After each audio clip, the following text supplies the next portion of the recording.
الحمد لله رب العالمين والصلاة والسلام على أشرف المرسلين وعلى آله الطيبين الطاهرين وصحابته أجمعين ومن تبعهم بإحسان إلى يوم الدين أما بعد. Donc nous continuons par la grâce d'Allah subhanahu wa ta'ala cette lecture du livre Manhaj al-Salikin concernant les chapitres de la jurisprudence.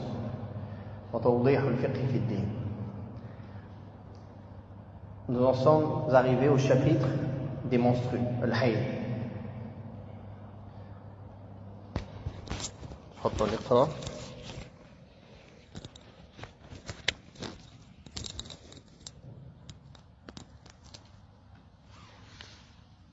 بسم الله الحمد لله والصلاة والسلام على رسول الله اللهم اغفر لنا ولشيخنا وللمصنف. Chapitre des menstrues. Le sang qui survient chez la femme est considéré à la base comme étant celui des menstrues, sans tenir compte d'un âge minimum, d'une quantité précise ou encore d'un nombre répétitif d'écoulements. En cas d'écoulement prolongé, c'est-à-dire qui perdure, sans interruption ou presque, on considère que la femme est en métroragie. Le prophète sallallahu alayhi wa sallam a ordonné à cette dernière de s'en tenir à la durée habituelle de ses menstrues et donc de s'abstenir de prier. Si son cycle est irrégulier, elle devra différencier entre le sang des menstrues et celui des métroragies. Si elle ne peut différencier les deux sangs, elle devra s'en tenir à la durée habituelle de la majorité des femmes qui varie entre 6 et 7 jours et Allah est plus savant.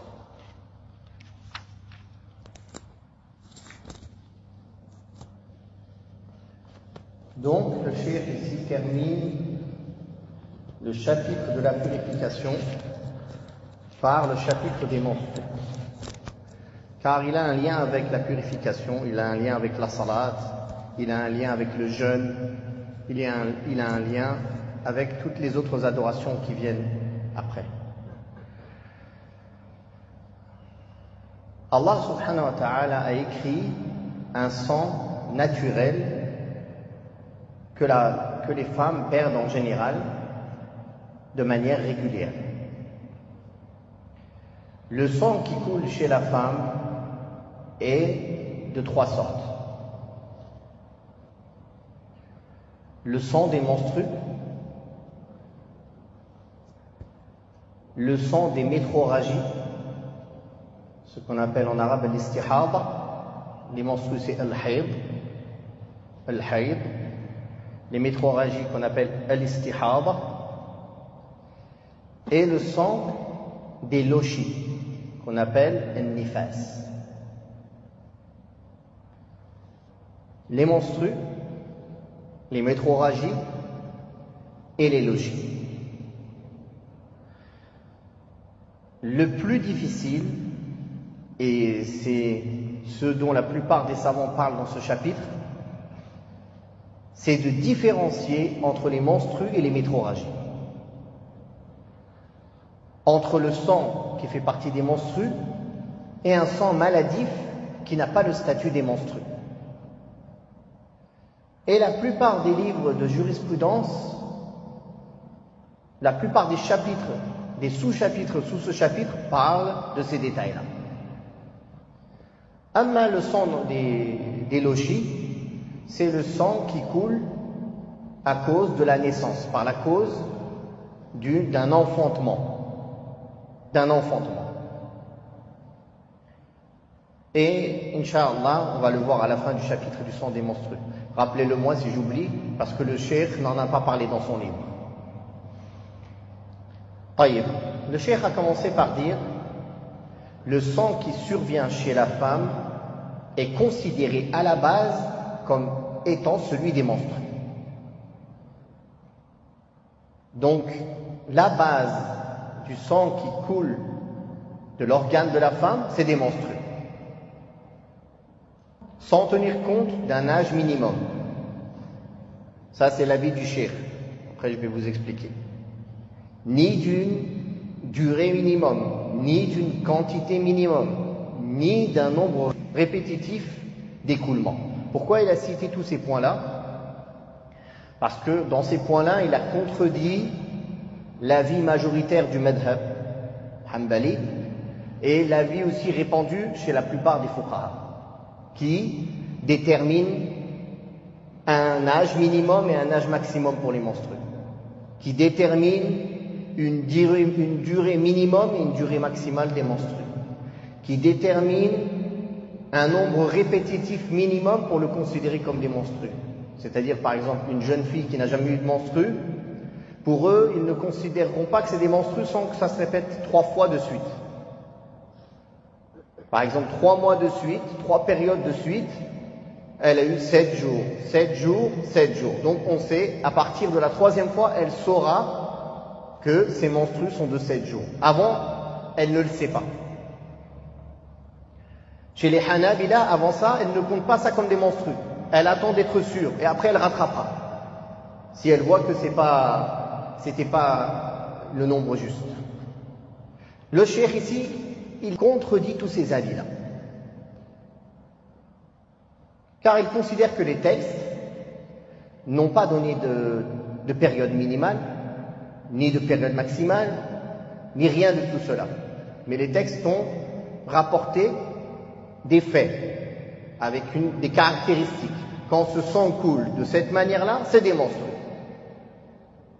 Et ça, c'est l'avis, un avis chez les Malikiyya, et l'avis de certains salafs, et qui a été défendu par Ibn Taymiyyah aussi, rahimahullah, et Cheikh al-Uthaymin, son élève aussi, est sur cet avis.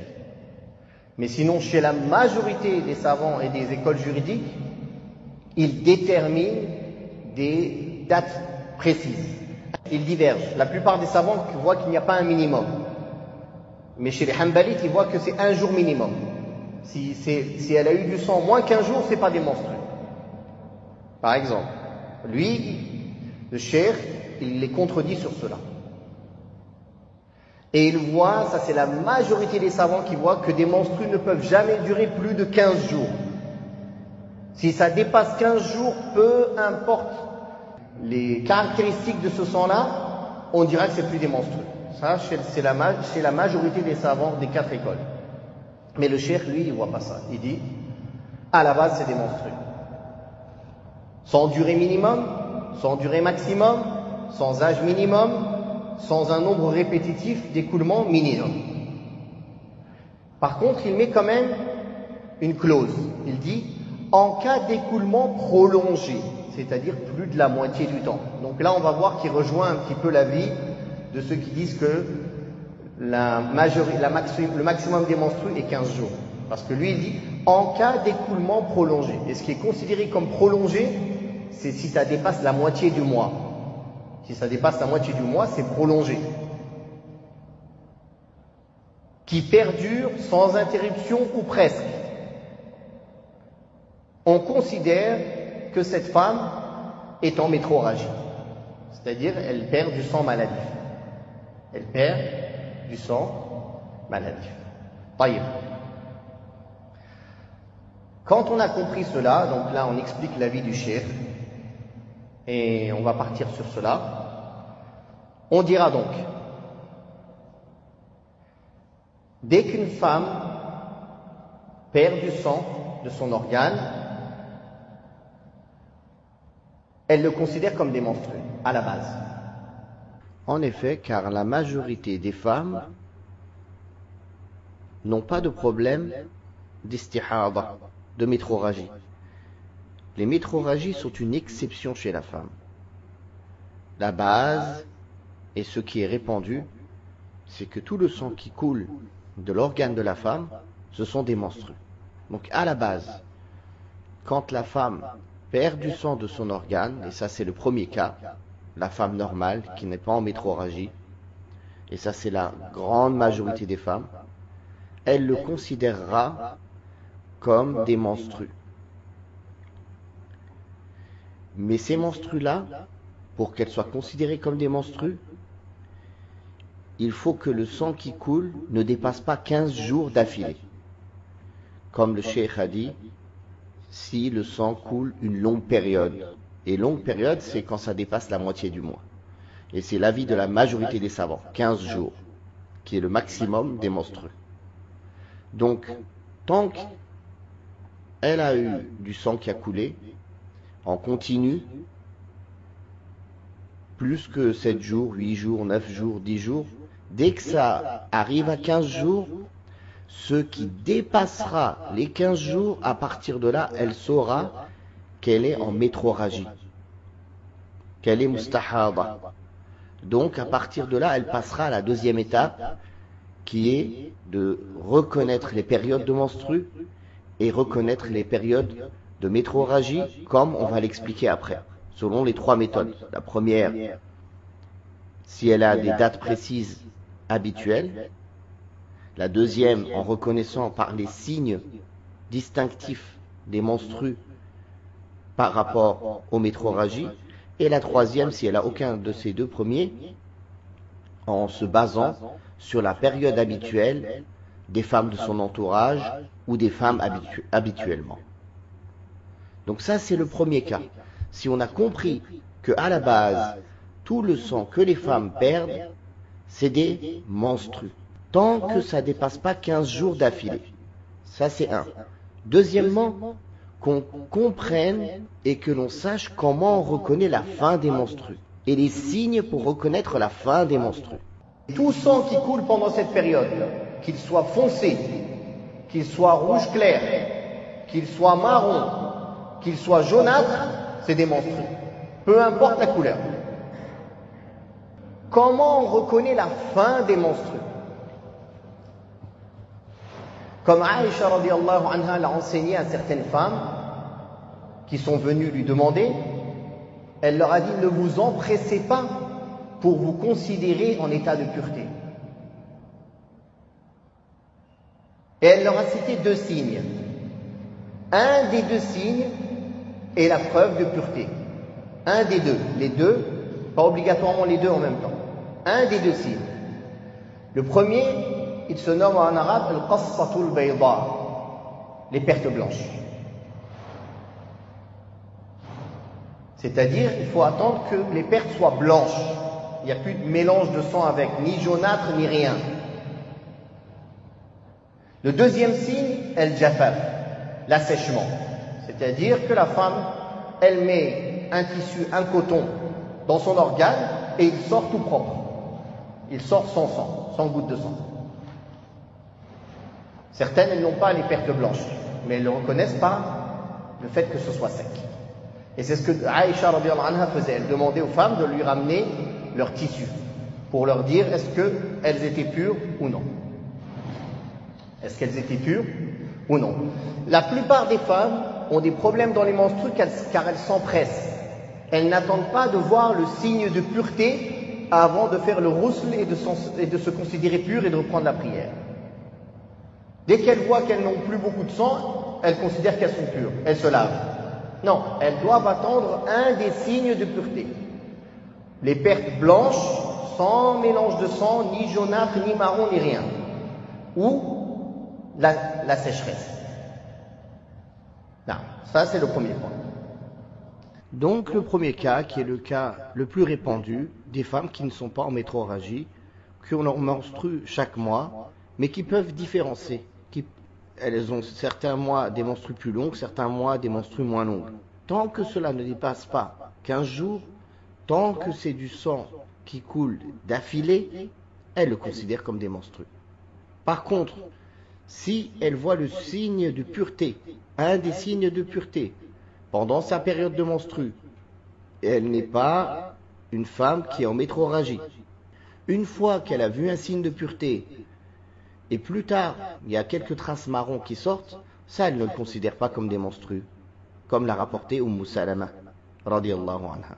On ne donnait pas d'importance au sang perdu, marron ou jaunâtre ou autre, après la période des menstrues.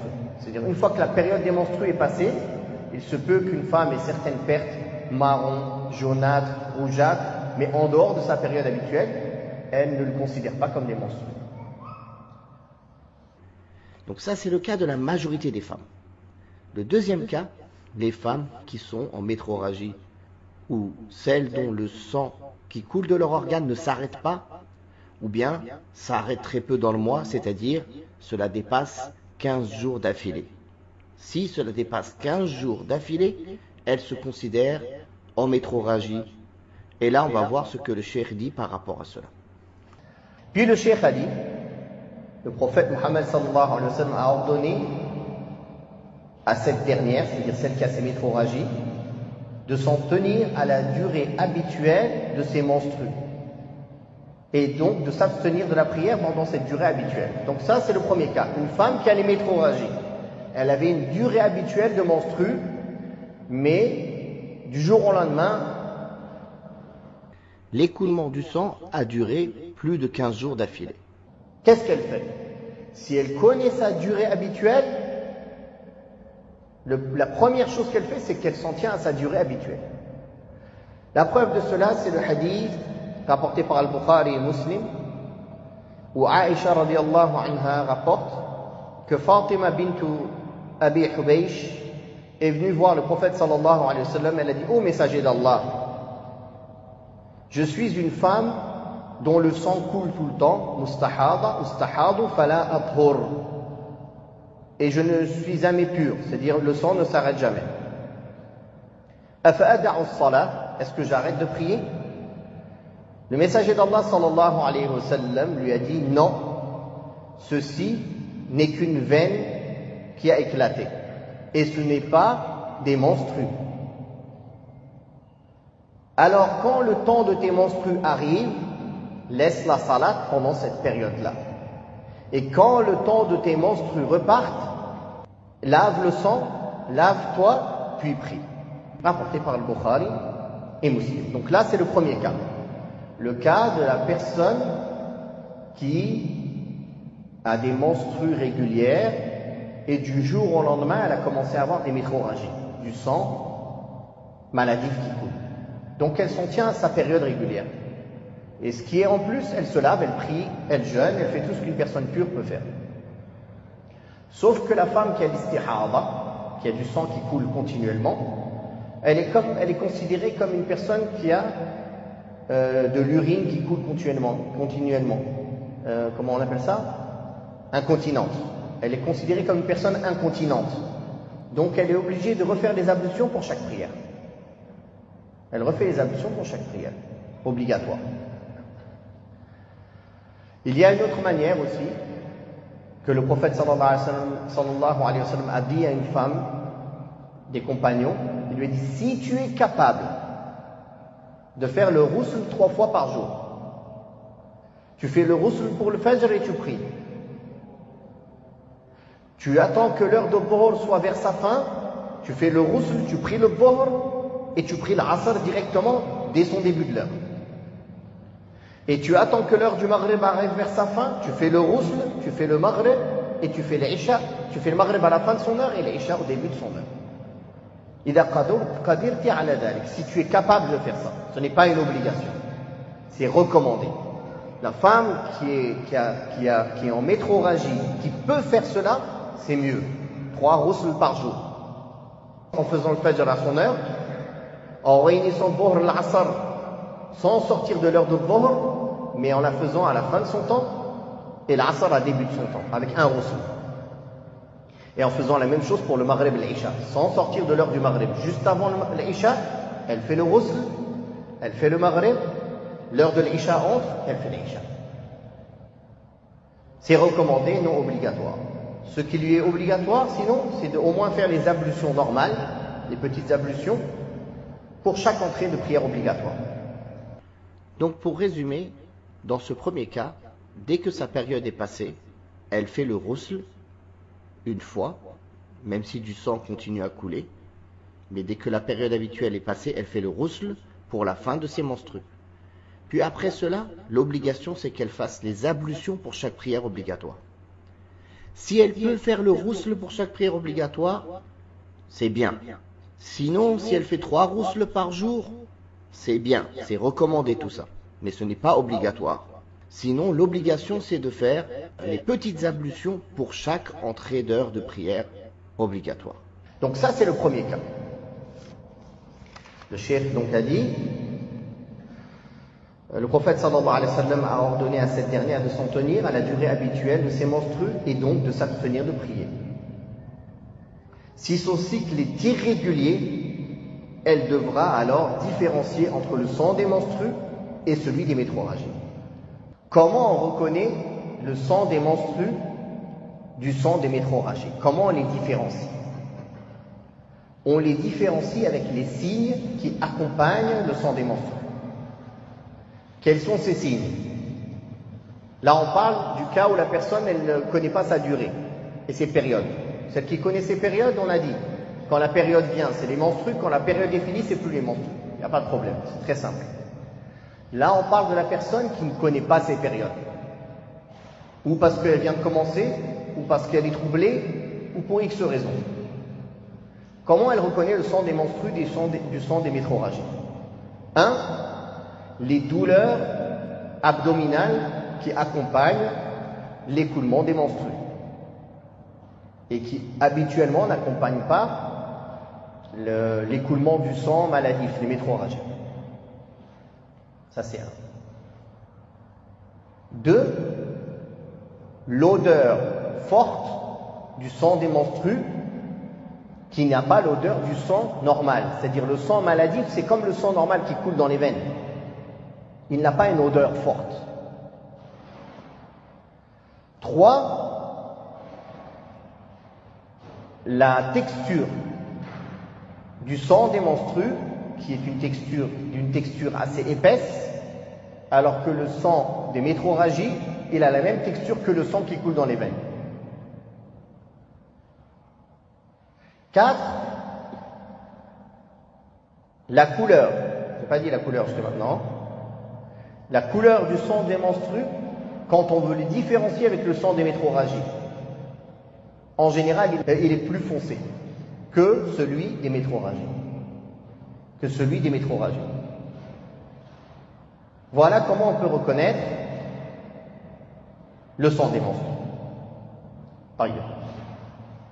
Donc quand elle n'a pas de période habituelle et elle est en métroragie, c'est-à-dire le sang qui coule ne s'arrête pas ou dépasse 15 jours par mois, et qu'elle n'a pas de période habituelle et qu'elle différencie le sang des menstrues du sang des métroragies par un des signes que l'on vient de citer, dès qu'elle arrive à différencier et que les menstrues sont finis et que le sang qui coule maintenant c'est du sang de métroragie, alors elle fait le rousl pour la fin de ses menstrues, puis elle fera, comme on l'a cité précédemment, ou le rousl pour chaque prière si elle le peut, ou le rousl 3 fois par jour si elle le peut, ce n'est pas obligatoire, ou au minimum les ablutions, les petites ablutions pour chaque prière obligatoire, pour l'entrée de l'heure de chaque prière obligatoire.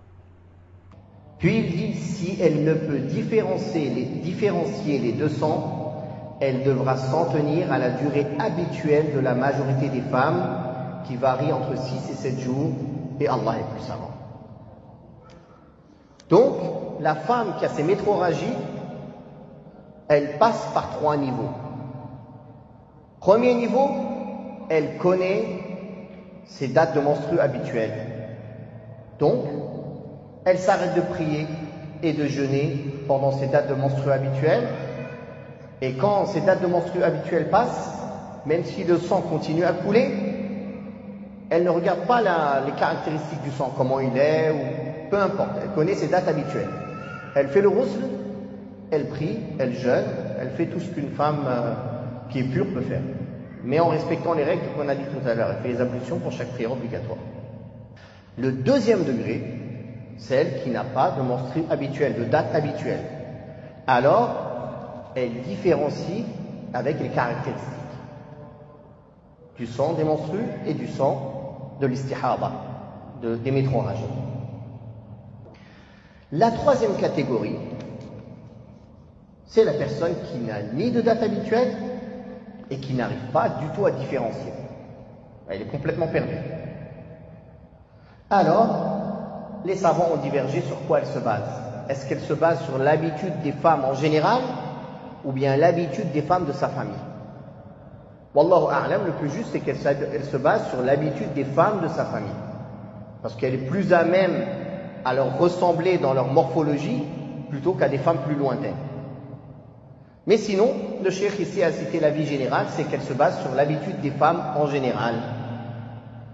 Et ils se sont basés en cela sur le hadith où le prophète sallallahu alayhi wa sallam a dit: tu as tes menstrues 6 jours ou 7 jours dans la science d'Allah. Puis tu te laves et quand tu vois que tu t'es purifié, tu reprends la prière. Donc, le prophète sallallahu alayhi wa sallam l'a retourné à l'habitude des femmes en général, qui est 6 ou 7 jours.